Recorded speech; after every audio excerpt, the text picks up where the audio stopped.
Leaders offer solutions. I'm Dr. Jessica Ash, and today I'm offering up implementable actions that societies, men and women, can engage in to improve women's rights globally. Prior to Christianity having placed men at the center of society, indigenous religions often focused on the root of humanity's existence. Women, simple biology teaches us that pleasing women is at the core of reproduction. I don't need to go into detail for all of us to comprehend that creating an environment where women feel not only safe, but cherished is nature's precursor to survival of the species. We could even call it God's plan.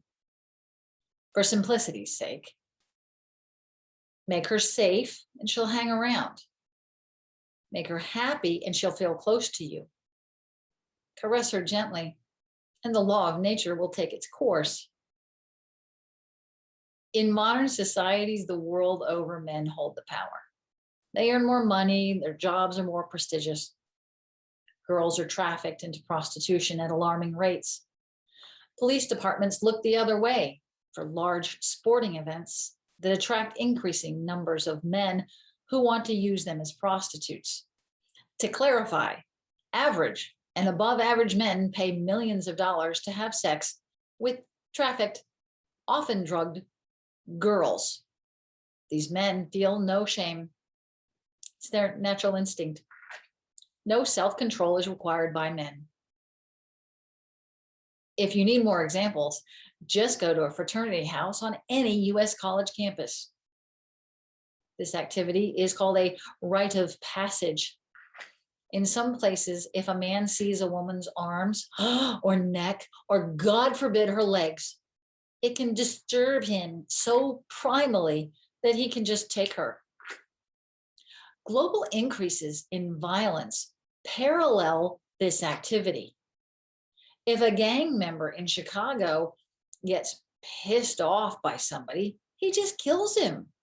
In some US cities, if person A offends person B can then destroy completely uninvolved person C's business without retribution. If someone in France draws an offensive picture, their head gets cut off. This is not a coincidence, and it has nothing to do with religion or race. Men are neither taught self-control, nor is it required of them around the world. The locus of power is on them. Society teach self-control to boys and girls prior to them becoming young adults. Parents and educators can engage in simple activities that teach these things. Put a coveted treat in front of them. Ask them to wait for 2 minutes until they eat it. Engage in a conversation about how it feels to restrain or hold themselves back from something they desire. Next, incorporate aggressive physical activity into youth days. Don't tell me your children can't exercise during COVID. It's an excuse. Maybe they can't play soccer, but they can go for a walk in nature or a run. Emotions like angst and desire get trapped in the body, which needs to move to release these chemicals. We know the body was designed to physically do things. Those of us who are not farmers and construction workers need to find creative ways to integrate physical activity into our lives. Next, teach conflict resolution explicitly. There are many exercises to help children learn to work through their anger without hitting others. Children are so emotional. When a 3-year-old throws a temper tantrum, it's a prime learning opportunity. Ask them If you had to choose one of these emotions, which one is it? I'm that one, that red one. Well, that's anger. And we may not control our emotions, but we do control our actions. Experts who study prisons and prisoners tell us that the number one thing they have that prisoners have never learned was how to control their anger. Just because you're mad does not give you the right to hurt anyone else. Period. My college students engage in role play with puppets. They come up with scenarios. My friend stole my girlfriend, whatever it is, they learn to control their actions. Next, teach debate as a tool for, are you ready for this? Civil disagreement based on evidence. I laugh now because the United States has lost the ability to debate, and debate is at the core of a civil society. But our congressmen and our media, they just yell at each other and ignore the other's facts. For this last one, some of you are going to tell me, we can't do that in our society. I'm going to tell you that biologically, teenagers' bodies have crazy amounts of hormones. A disgusting, embarrassing fact in the US, in the South, the Bible Belt, HIV infection is rising in teenagers. The point is, very religious people, even in the US, want to deny biology. They don't teach sexual education. People don't have sex before marriage. We are lying to ourselves. Young men need to be explicitly taught how to deal with that. Same for females in biology.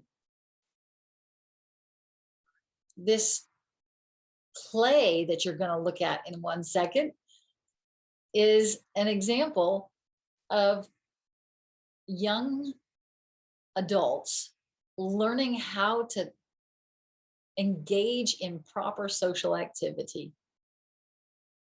Well, those are some simple solutions for society at large. Now, men, actively raise your sons, engage in some type of sport with them. All forms of martial arts teach self-discipline for a reason. Teach your sons what it means to respect a woman and another man in order to respect himself. Self-respect entails self-control. Let go of this control the other issue. We know that men need women more than women need men. I promise you that if you live in a country where women aren't allowed out of the house, men, you don't know how much joy you could have. Except that God gave her power over you. Women had to fight for the right to vote in the United States. It's ridiculous looking back on it.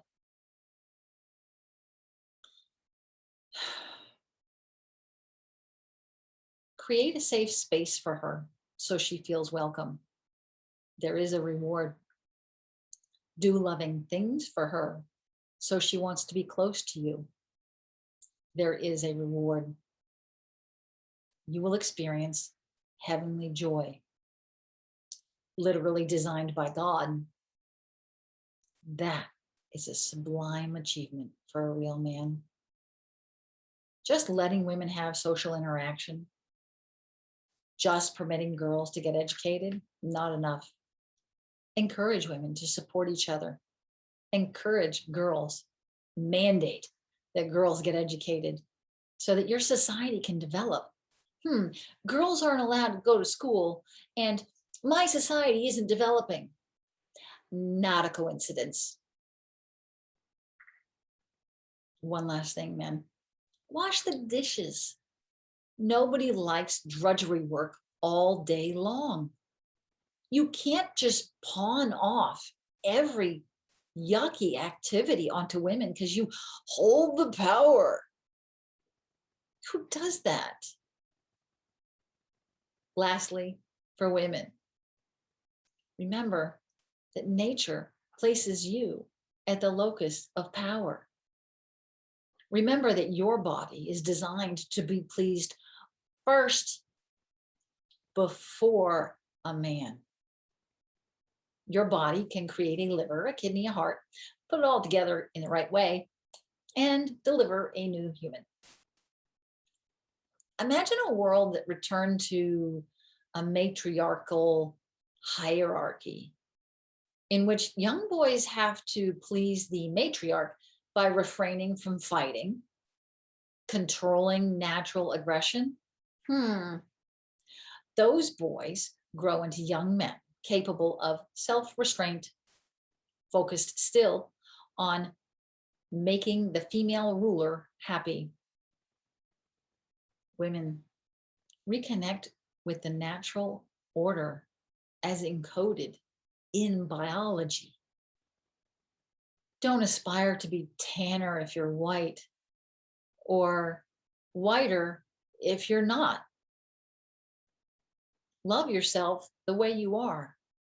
Stand firm in your own multifarious identities, flaws and all. Let's remember that Donald Trump does not feel shame. He is flawed. We're all flawed. Let go of the shame that you hide about your thighs or the shame about the wrinkles around your eyes. Women, embrace the entirety of yourself with grace. Love the real you now and watch as the axis of power turns to its precious, innate origin. You. Thank you.